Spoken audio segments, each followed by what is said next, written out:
to be where I want to be, if you're all in and you don't have a job and this is what you do every day and someone's helping you do it, you know, you got to be at it every day, 3 times a day, 2 times a day, and you don't have time for anything else that other people get to do, like partying and shit like that. Like, you have to be at it, whether it's jiu-jitsu, kickboxing, strength and conditioning.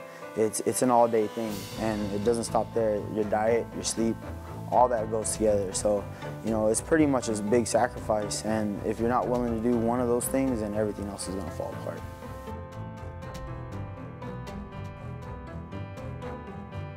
I've been doing mixed martial arts for about 4.5 years now, full time. I just jumped in raw with a long story, but I jumped in pretty raw just with a little bit of a boxing background, and I've been at it ever since. I was a 5-1 amateur, and now I'm a 3-0 pro looking to go into my 4th fight.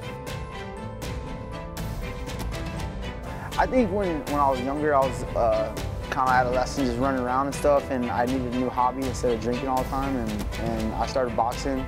And then I figured, you know, once I started liking it, I didn't think I was gonna be going into the world of professional boxing to the elite level. So I said, you know, like, why don't I try MMA? And, you know, my boxing related to it, and I kept going. I got a knockout really fast, got another knockout really fast, and 4.5 years later, here's where we're at. I didn't have that very many fights. I won the Golden Gloves, Texas Games and stuff, about 2 years, and you know, like, it was for me, it wasn't that much of a big deal because it wasn't like jiu-jitsu guys that had done it their whole life and then go into MMA.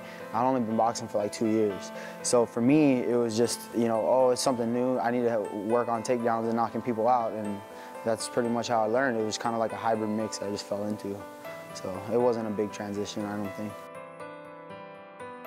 I moved out here to Houston when I started training full-time. My best friend, Adam Schindler, like I was saying earlier, and he started off at a Gracie Baja school out here, and I met Eric Garcia and Jace Peach. I was so raw on the ground. I was a white belt, and I was a 2-0 amateur, but I was still a white belt. I met him at another gym here, and I fought with Jace to Team Took, and they kind of adopted me.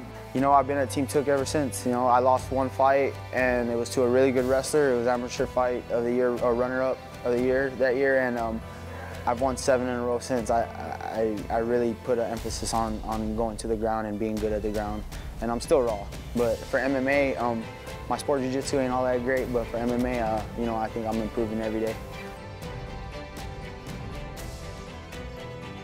I think my strength is striking. I'm not, you know, like I said, like, I'm not gonna sit here and say I'm the best striker in the world. I think I pack some power, and I take advantage of it.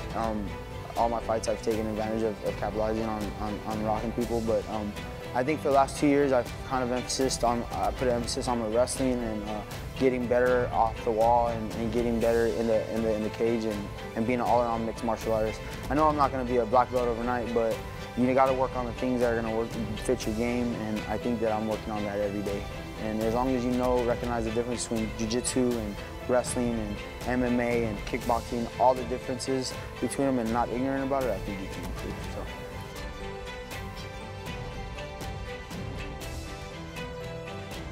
I think the hardest part of mixed martial arts is putting everything together. So a lot of fighters, you know, boxers say, oh, I can do that, I just gotta learn, you know, the ground stuff. But really, till this day, the challenge for me is, you know, kickboxing to takedowns to jiu-jitsu to get back up to making it all flow again. Like, it's not easy to put it all together.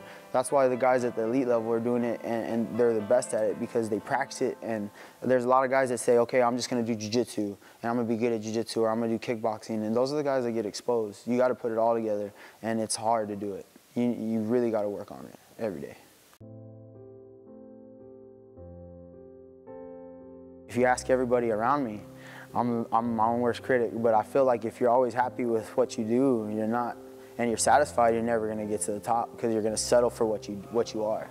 And I don't wanna settle for what I am today. I was working at a power plant, and man, shout out to all my friends at the power plant. I haven't seen y'all, so I was miserable. I was the youngest one there. I was the one always like, man, why am I here? But I was making good money, and I had everyone that was like, this is a great career, you know, like feed the family type of thing. And at the time, it just wasn't for me. I always wondered what it was like to be a fighter. And I started fighting, and everyone was like, man, this guy is just crazy. I was 290 pounds. And I got down to 220 pounds and finally said I'm gonna fight. And I made 185. and I fought.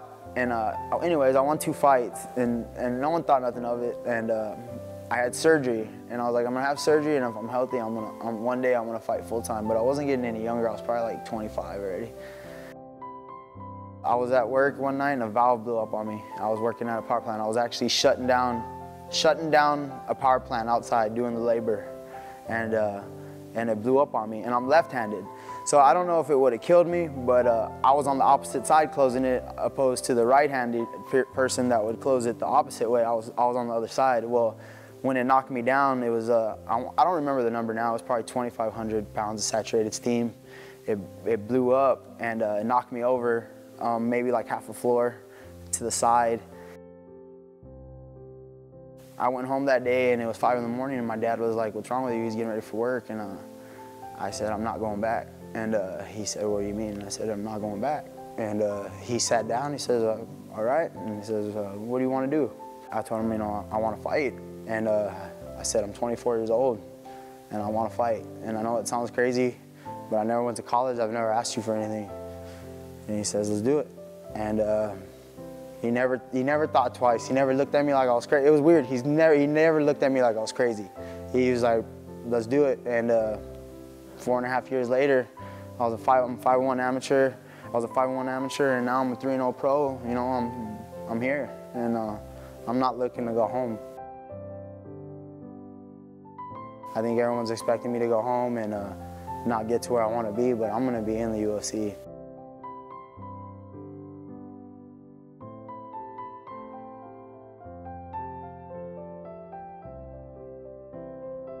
There's so many young guys out there. I'm not gonna necessarily put this about fighting, but it relates to your life.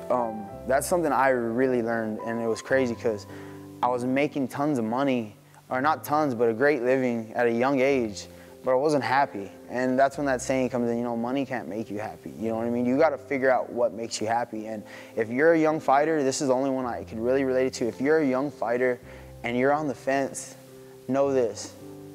You're only gonna be young once. You gotta take advantage of your youth. And like me, I don't even feel old, you know, like I feel like I'm sitting good, but the thing is, like, if I could have started when I was 18, if I would have known about it, or younger, it would have been a different story. Anything I suggest to guys that are on the fence about it, you gotta go for broke. If you don't go for broke and risk it, when you're old, you're gonna be just like all those other people that said, "Man, I should have done this, I should have done that." And you're at home, and you might have a great living and things, you might have everything you want, you know, but you didn't go out there and do what you want to do, and the rest of your life you're gonna question, could I have done it?